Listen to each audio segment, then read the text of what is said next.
2 cup ആട്ടയിലോട്ട് 1/2 teaspoon ഉപ്പും കുറച്ച് ഓയിലും കൂടി ചേർത്തതിന് ശേഷം നല്ല രീതിയിൽ നമുക്കിതൊന്ന് കുഴച്ചെടുക്കാം. കുഴയ്ക്കുമ്പോൾ എപ്പോഴും തന്നെ കുറച്ച് വെള്ളം ഒഴിച്ച് വേണം കുഴയ്ക്കാൻ. 5-6 മിനിറ്റ് സമയമെടുത്ത് നല്ല സോഫ്റ്റായിട്ട് ഞാനിവിടെ കുഴച്ചെടുത്തിട്ടുണ്ട്. ഇനി അരമണിക്കൂർ സമയം ഇത് റെസ്റ്റിനായിട്ട് വെച്ചതിന് ശേഷം എടുത്ത് നോക്കിയിട്ടുണ്ടെങ്കിൽ നല്ല സോഫ്റ്റായിട്ട് കിട്ടും. ഒരു ബോൾ വലിപ്പത്തിലെടുത്തിട്ട് നമുക്കിതൊന്ന് പരത്തി കൊടുക്കാം. ചപ്പാത്തിക്ക് പരത്തുന്ന പോലെ തന്നെ. ഇച്ചിരി കട്ടി കൂടുതലായിട്ട് പരത്തിയാലും മതി. അതിനുശേഷം ഇതിലോട്ട് നെയ്യ് പുരട്ടി കൊടുക്കാം. നെയ്യ് ഇഷ്ടമില്ലാത്തവർക്ക് എണ്ണയാണേലും പുരട്ടിയാൽ മതി. എന്നിട്ട് ഇത് 4 സൈഡും ഒന്ന് മടക്കി കൊടുക്കാം. അതിനുശേഷം നമുക്കിത് വീണ്ടും ഇതുപോലെ ഒന്ന് പരത്തി കൊടുക്കാം.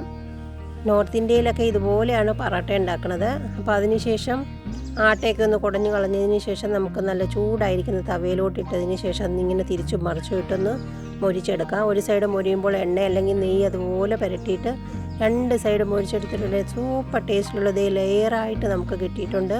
വളരെ ടേസ്റ്റിയാണ്. അപ്പോൾ എല്ലാവരും ഒന്ന് ട്രൈ ചെയ്യണേ.